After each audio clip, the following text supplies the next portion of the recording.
From a secret zombie cave to the numbers mason. Today we're going to be taking a look at 18 Easter eggs, secrets, references, and all that kind of stuff hidden throughout Call of Duty Black Ops Cold War. So I know we're super lazy, every single one of us, and because of that I've broken down all 18 of these Easter eggs into different game modes. And for the Easter eggs in single player, I've even broken them down into their own missions. It's all linked in the description with timestamps. So because of that, if y'all could leave a thumbs up for the algorithm, let's go for 2,000 likes.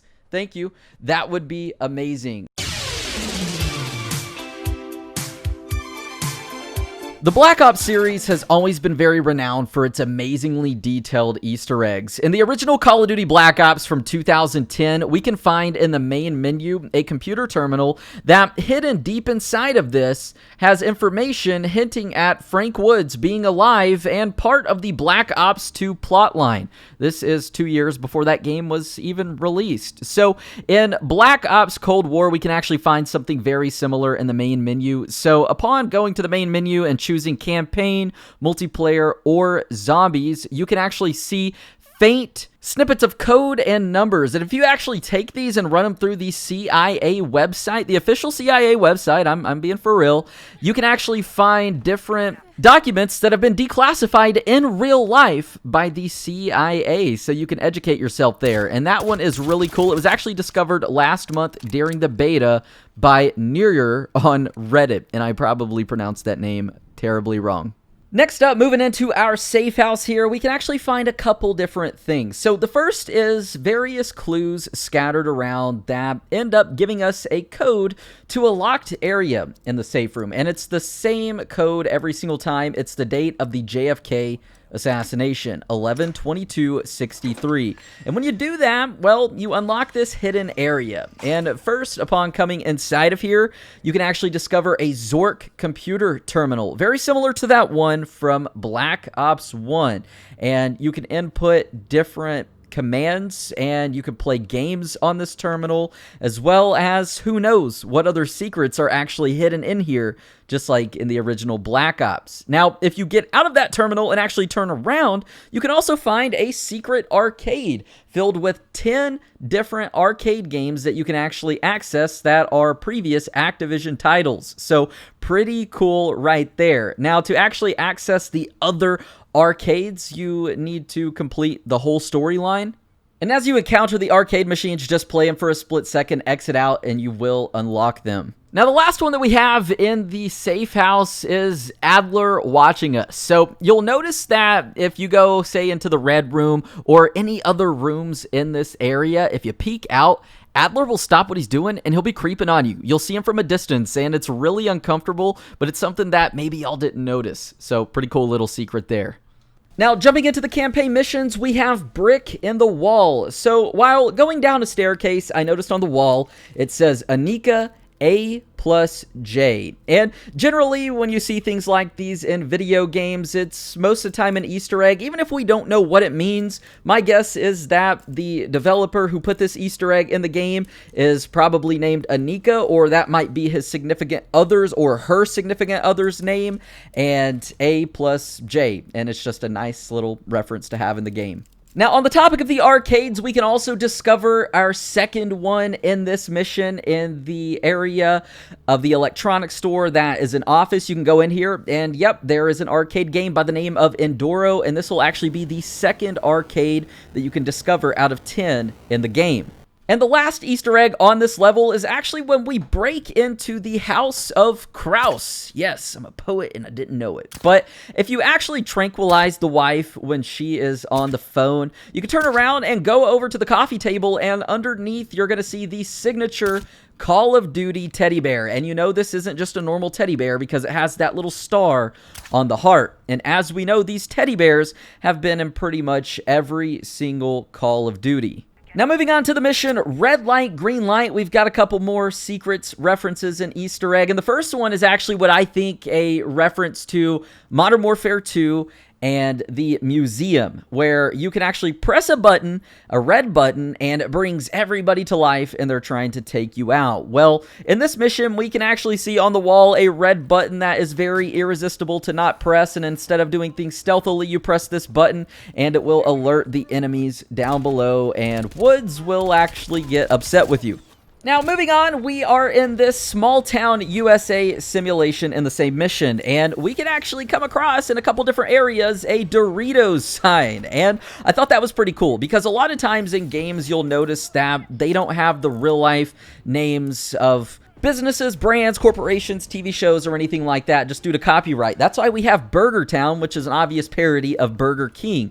But in here, we see the actual Doritos brand logo from back in the 80s. So I thought that was really cool. And the next Easter egg that we actually have in this mission is Bubby, the Burgertown mascot. And what's cool about him is there's another irresistible red button on the side of him, and if you keep pressing him, not only will you encounter some funny dialogue, but you'll actually unlock a secret weapon that he basically poops out. You get a free grenade launcher. You're gonna love my meat inside you. Eat like Reagan. I question your life choices.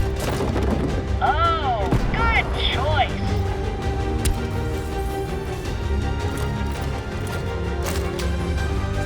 Now, moving on to the mission Echoes of a Cold War. Well, aside from the name giving it away, if you've played the original Black Ops, you will notice that you've been here before because there is a mission in that game that takes place here. This location is actually the Soviets' version of Area 51, basically. And once inside in Cold War, we can find some evidence on a table, but also a corpse on the ground. And if we interact with this corpse from 20 years before when we were there last, you see those numbers playing as Mason that we are very familiar with. But that's not it. As the mission progresses on, we can actually find a locker that's locked, and if you move forward, we find a key, and if we go back to that locker, unlock it, the numbers pop up again, and inside we see a film reel and also an image of Friedrich Steiner, the creator of Nova 6 from Black Ops 1.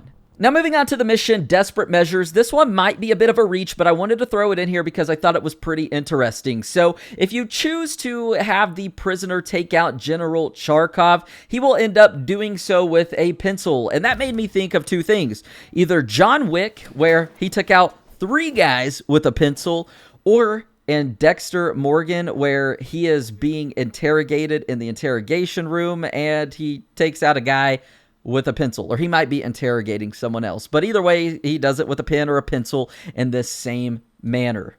And lastly, for single player, we have the mission Break On Through. So in this mission, Adler will be kind of directing you on where to go, and he'll tell you to go right. But if you decide to go left instead of right, you will discover some things that you weren't supposed to see. The first is an arcade machine for boxing. This will be arcade machine number 9, and it is hidden way up, kind of tucked away in a little crevice on a cliff. So very interesting choice of location there, but this right here is so simple but awesome because it just has that OG Easter egg vibe. But if we actually exit out of the arcade, turn around and jump down, and once again not follow Adler's advice, we will see a giant statue of Vladimir Lenin, and below that we see a trap door, and if you lift that up, you will actually fall through. You will fall way down into Davy Jones' locker, into this dark black pit, and when you get up and you start moving forward through an old rat tunnel,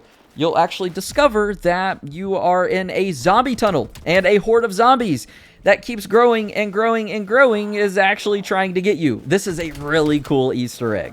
Now, moving on to multiplayer, we have 4 Easter eggs that I know of, and they can actually all be found on the same map. So the first is the father of Raul Menendez, the antagonist of Black Ops 2.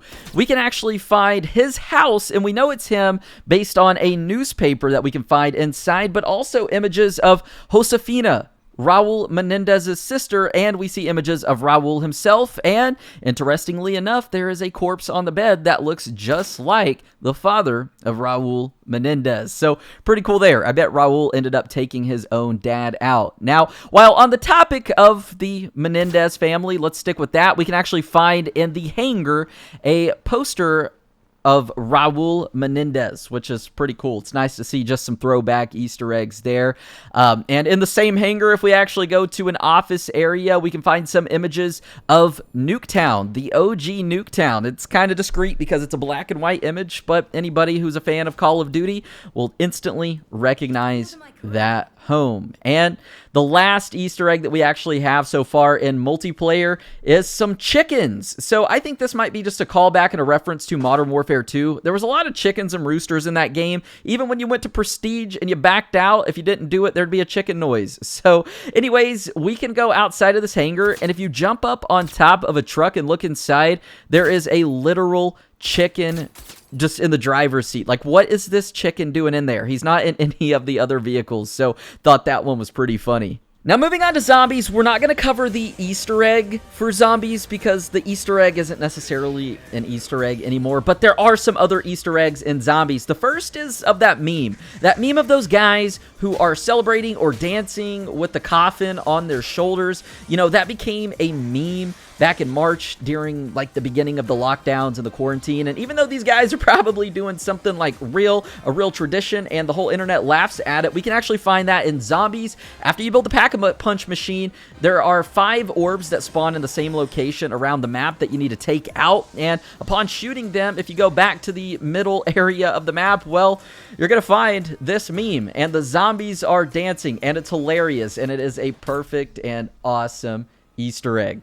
And as for the last Easter egg that we have, it's been solved, so I don't think it's much of an Easter egg anymore, but there's a giant hand in this zombies map that'll come out, and it's scary. That's all it is. It's freaky. But if you actually have that hand kill 15 zombies, it will instantly upgrade your weapon to gold rarity. So pretty cool there. You got to take out 15 zombies, but as far as it goes right now with the game being new, it's a scary little secret that if you don't know will make you poop your pants a little bit. So anyways, hopefully y'all did enjoy this video and these Call of Duty Black Ops Cold War Easter eggs. They're pretty cool. Treyarch did a great job this year.